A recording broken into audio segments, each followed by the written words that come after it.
Bonjour à tous, aujourd'hui dans ce tuto on va s'intéresser à la manière de corriger les principaux défauts du fond de ciel qui peuvent être visibles sur une image en sortie d'empilement, avant de commencer à proprement parler le traitement de l'image. Allez c'est parti.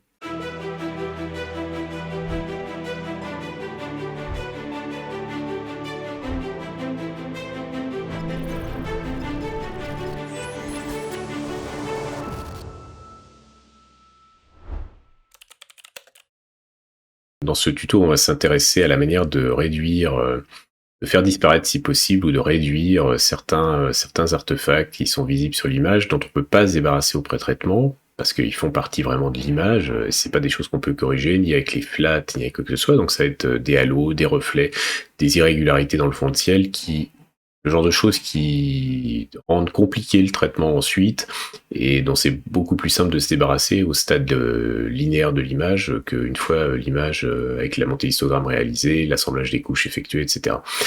Là, c'est une image de nébuleuse obscure qui a été réalisée, donc avec, là c'est la couche L, mais il y a aussi les couches RGB, où le défaut est plus manifeste.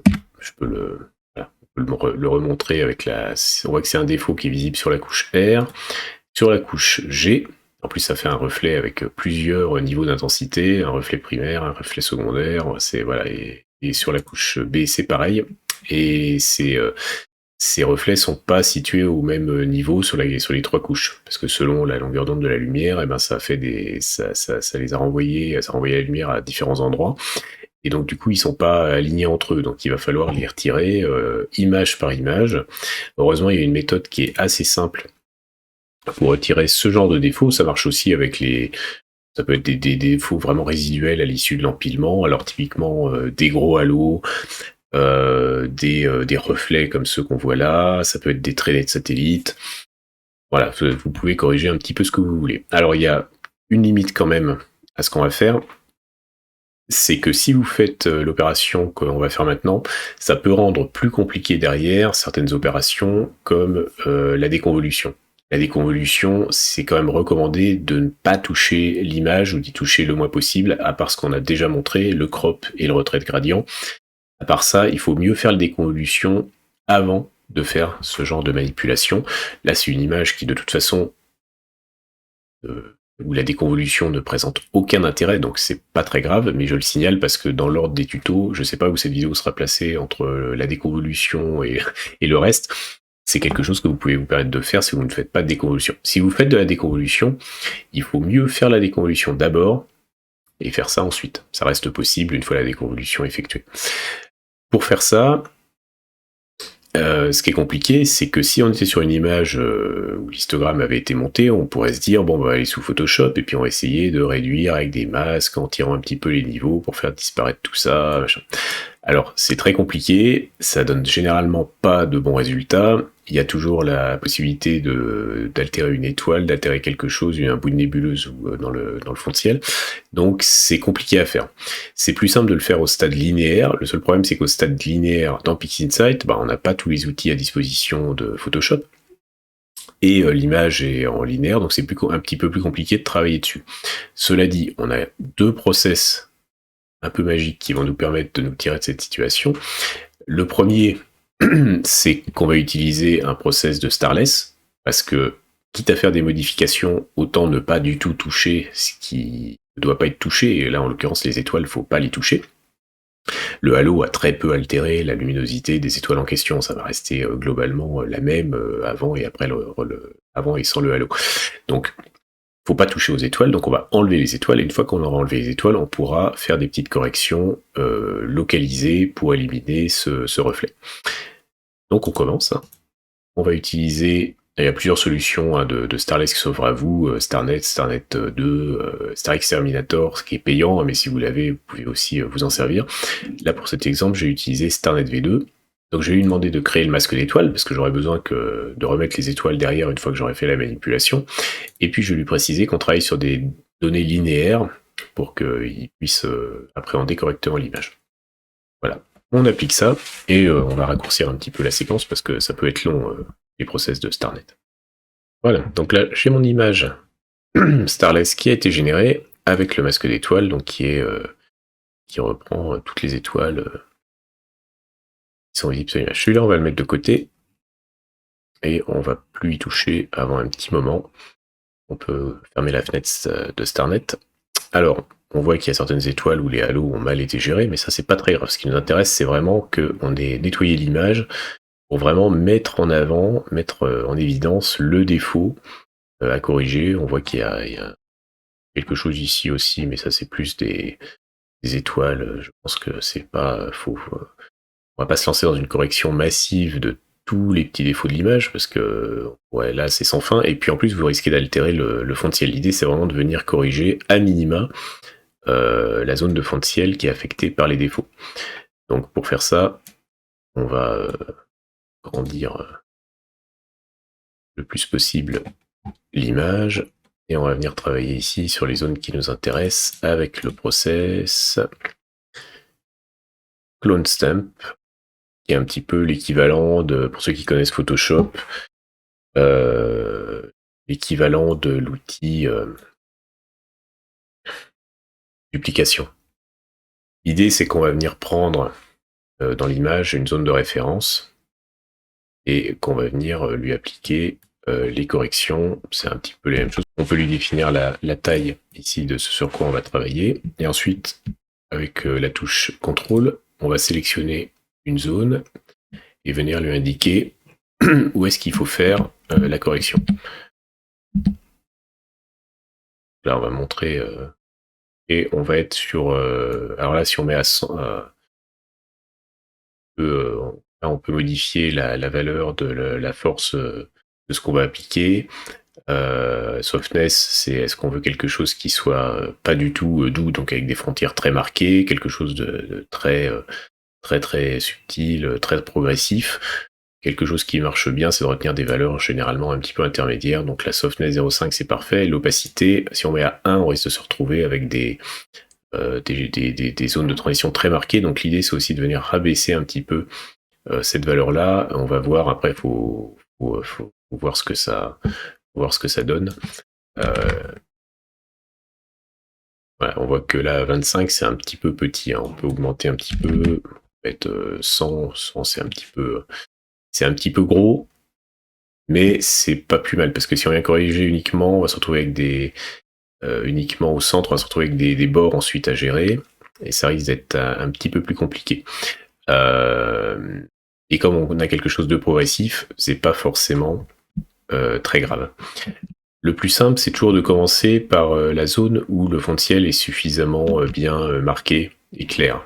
Là, ici, on est sur des zones qui sont un peu plus lumineuses, il y a des milieux obscurs, c'est un peu plus compliqué. Donc, en fait, la partie la plus simple à faire, ça va être ce reflet-là, ici en bas. Donc, par exemple, on va enlever ça. Et on peut venir dedans pour voir à peu près ce qu'on fait.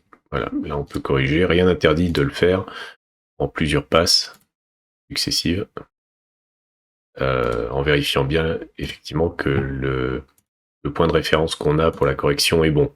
C'est sûr que si là je me retrouve sur un résidu d'étoiles enlevées ou une zone sombre, je vais le montrer, voilà, je vais dupliquer des trucs qui ne faut pas. Donc, les deux dernières corrections, je peux les enlever. Là, vous pouvez revenir sur les différentes corrections, vous pouvez les supprimer au fur et à mesure. Vous avez tout votre historique qui est conservé, et c'est assez pratique. Donc là, l'idée, toujours, c'est de venir corriger la zone qui est affectée par le reflet en mouvement au fur et à mesure. Alors, il faut bien avoir conscience que ce qu'on fait là, ça s'apparente un petit peu à du gribouillage. Hein. C'est, pour reprendre un terme un peu péjoratif, c'est pas du traitement très sérieux. on va pas se le cacher. C'est pas du traitement très sérieux, mais après, là, je suis sur un défaut qui est énorme. C'est-à-dire que le défaut, là, si je le corrige pas, j'ai une image à la fin qui est juste pas montrable. J'ai une image qui est pas montrable parce qu'il y aura des énormes halos colorés sur l'image. Donc je peux faire un petit peu ce que je peux pour sauver cette image qui sinon n'existera tout simplement pas, ou alors je devrais refaire mes pauses l'an prochain et régler surtout ce problème de halo qui risque de se reproduire, parce qu'avec la même configuration, le même matériel au même endroit, ça risque de donner le même résultat. Alors, là, j'ai pris la...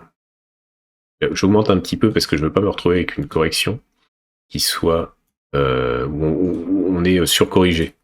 Donc je préfère y aller par petites touches et corriger petit à petit en prenant plusieurs points de référence différents pour corriger différents endroits, en alternant un petit peu en haut et en bas jusqu'à retrouver quelque chose. Alors je pourrais jamais retrouver toute la granularité, voilà, qui est celle du fond de ciel aux alentours.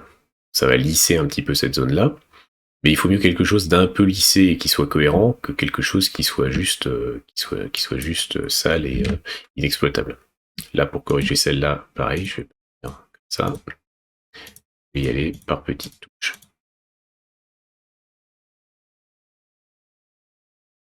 L'idée, c'est, comme je le disais, hein, c'est pas de tout gommer en une fois.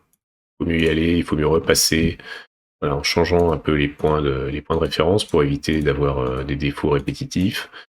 De corriger que là où c'est nécessaire. Si là, par exemple, j'ai un petit peu trop, hop, je préfère revenir en arrière et le refaire plutôt que de partir sur quelque chose de faux. Donc là, on voit que c'est à peu près corrigé. On n'arrivera pas à tout gommer, hein, malheureusement. Mais on peut essayer de gommer le principal, faire en sorte que ça soit pas impossible de traiter l'image derrière. C'est surtout ça. Et ici maintenant la partie la plus gênante, c'est ce halo-là, qui est un peu plus embêtant parce qu'il est compris entre une zone de fond de ciel qui est manifestement plus sombre et un début de nébulosité, ou qui est en tout cas un fond de ciel qui est un peu plus clair. Donc c'est un peu plus compliqué à gérer. On va passer sur quelque chose d'un peu plus gros, avec un peu plus de progressivité. Voilà. Et on voit tout de suite, on va voir tout de suite si ça permet de corriger un petit peu ou pas. Alors comme je suis sur des valeurs d'opacité assez faibles, hein, à 0,5, je peux pas espérer tout corriger en une passe. Et parfois, c'est pas plus mal, ça évite de surcorriger. Là, c'est pas mal, je vais faire une deuxième passe, mais je vais réduire encore un petit peu l'opacité, histoire de juste corriger ce qui doit l'être, en essayant de toucher le moins possible au fond de ciel autour et aux autres choses qui sont manifestement pas reflets, et qui pourraient être des infos intéressantes à garder.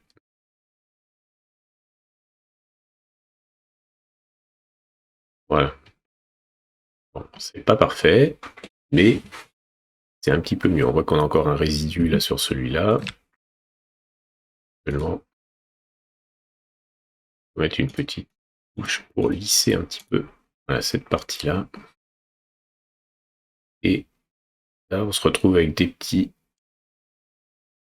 traces, des petits résidus ici, qu'on peut encore espérer gommer un petit peu, toujours en alternant et en prenant des points de référence un petit peu différents, en variant un petit peu pour justement pas répéter les défauts.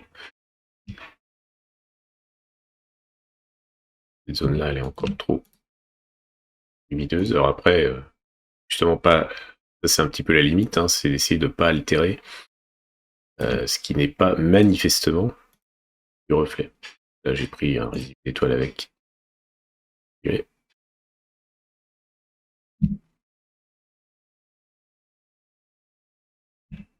pas hésiter à venir prendre des zones de référence un petit peu plus éloignées, hein, parfois, pour gommer les différences.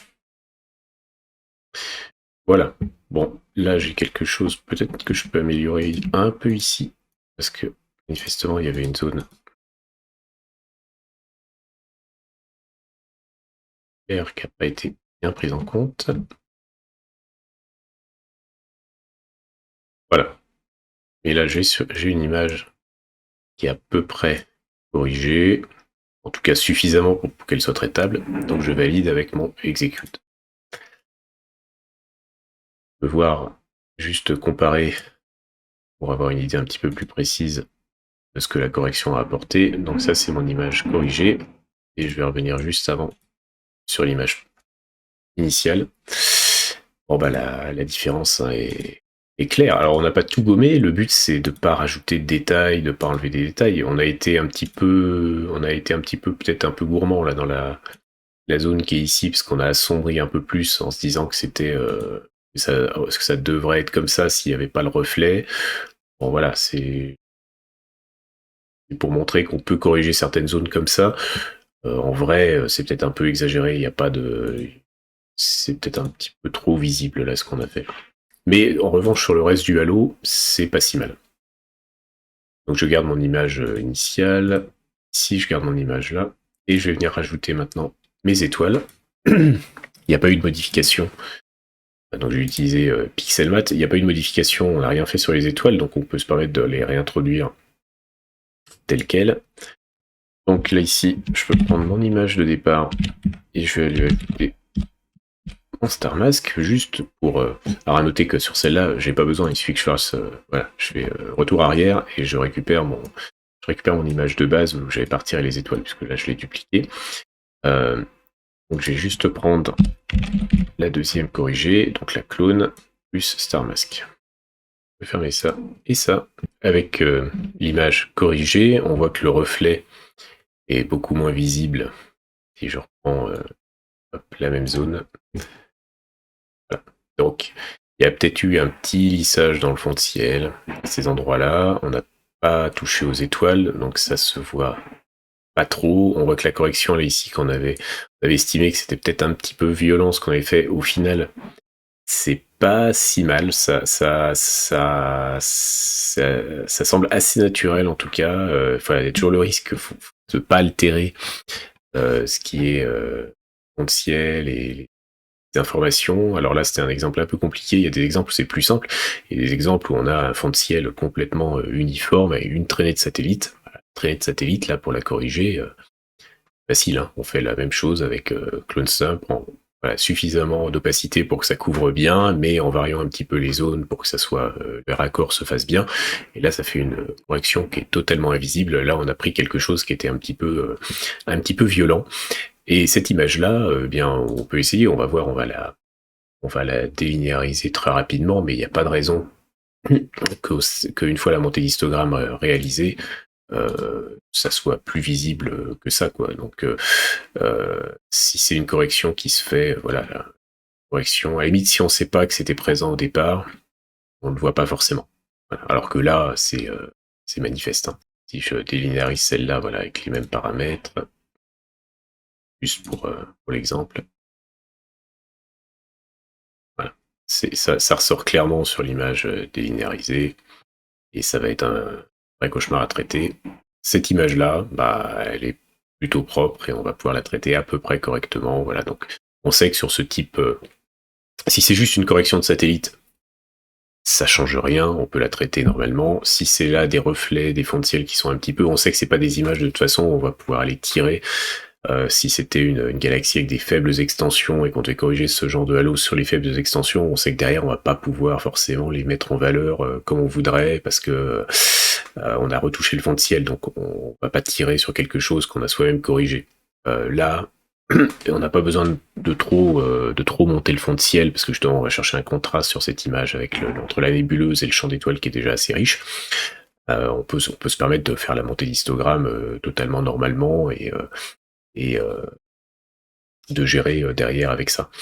Même chose, alors là pour bien faire, il faudrait, je l'avais fait hein, pour l'image que j'avais traitée, je peux vous montrer la version finale. Donc ça implique de corriger aussi les reflets de la même manière sur la couche rouge, la couche verte, la couche bleue, avant de les assembler, parce que sinon on se retrouve avec un arc-en-ciel un peu compliqué. Je peux aussi vous montrer ce que ça donne. Alors sur un autre objet, ça m'était arrivé ça sur ce type de reflet, sur un objet, sur Bernard 150. La différence, c'est que la version RGB, hein, sans la luminance, mais on voit bien sur la RGB, et ça forme des arcs-en-ciel, hein, ces reflets, donc rouge, avec différents niveaux de reflets importants, comme on l'a vu là.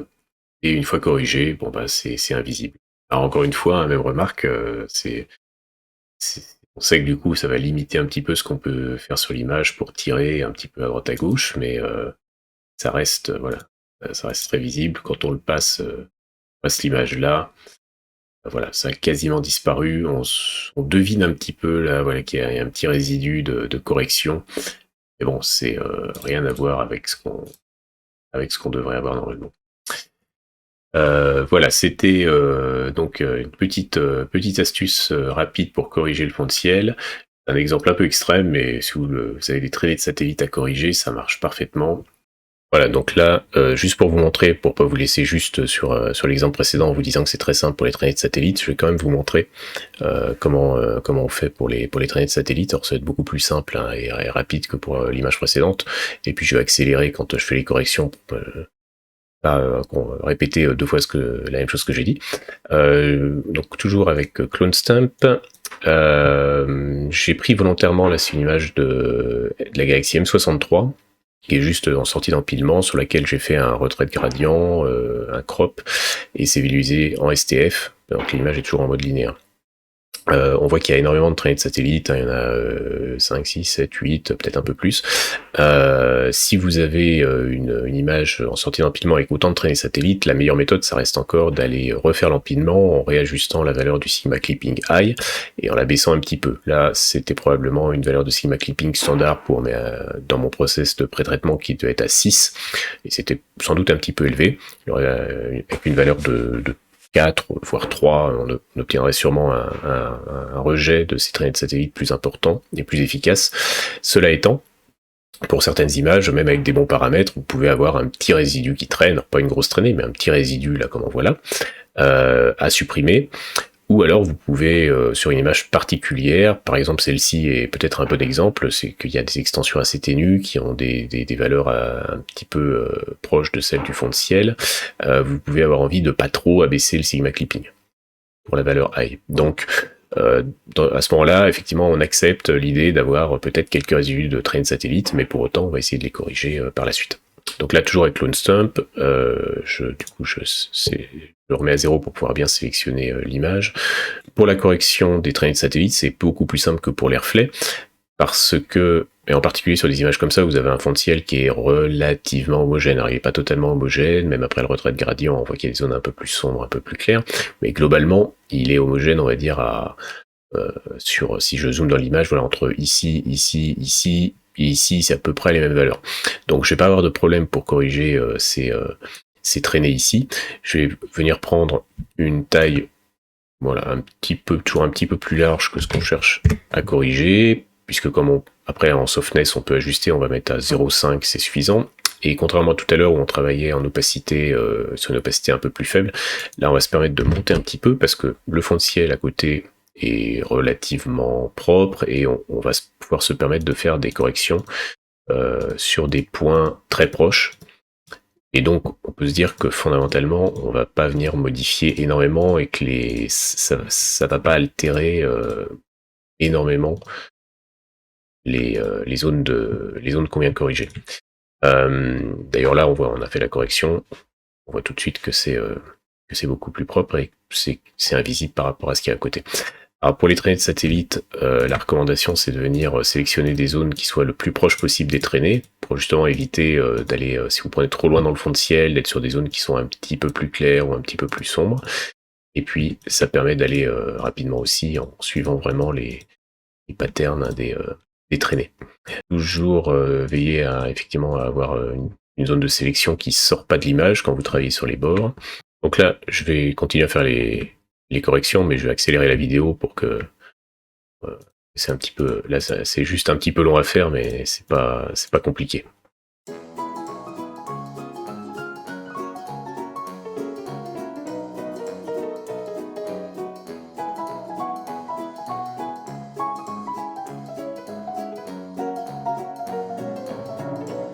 Voilà, donc là, pour l'instant, j'ai corrigé l'essentiel des traînées, là où c'est facile, dans le fond de ciel. Maintenant, il faut que j'aille corriger certaines petites choses là, ici, vers la galaxie. Alors toujours, attention, sous réserve de bien avoir identifié que c'est bien les traînées de satellites et pas des défauts, et pas du signal de la galaxie, mais là, ici c'était le cas. Alors là, ici, sur des petites traînées comme ça, il y a plusieurs techniques. Déjà, on va diminuer un petit peu la valeur du radius pour être sûr de corriger uniquement les zones en question.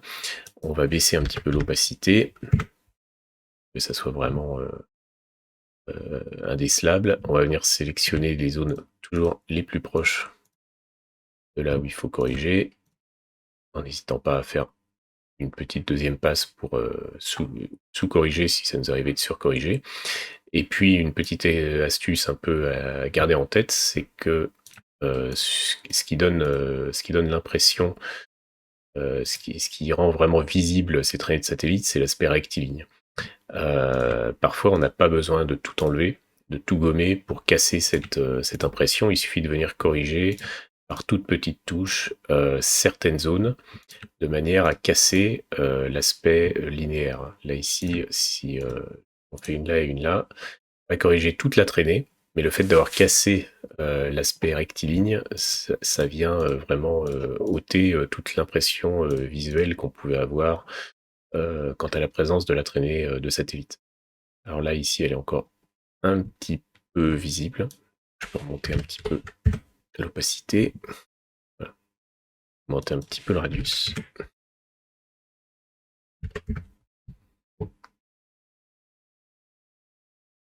Voilà. Et venir corriger, encore une fois, à minima. Pas besoin d'en faire trop. Voilà. Et là, donc, notre image est corrigée. Je lui applique le process. Je vais juste la dupliquer pour venir faire une comparaison entre avant et après. Donc ça, à gauche, c'est notre image initiale sur laquelle on a toutes ces traînées qui sont encore visibles. Et à droite, c'est l'image corrigée. Ça a été... maintenant, c'est quand même très propre. Il n'y a plus de traînées qui soient décelables en tant que telles. Et évidemment, cette impression d'ensemble, elle est confortée lorsque on rajoute les étoiles à l'image de départ.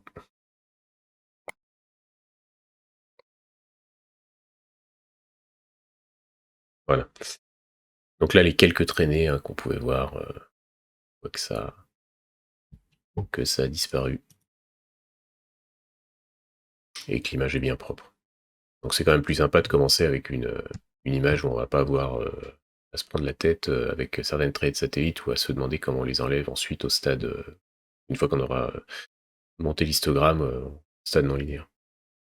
Voilà, c'est fini pour ce tuto rapide, hein, qui était plus une petite astuce pour corriger les principaux défauts dans le fond de ciel.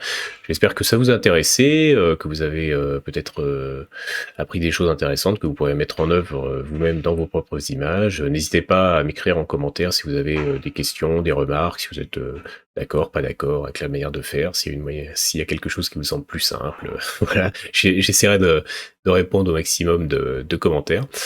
Et bah, je vous remercie en tout cas d'avoir suivi cette vidéo et je vous donne rendez-vous à bientôt pour un prochain tuto. Allez, salut!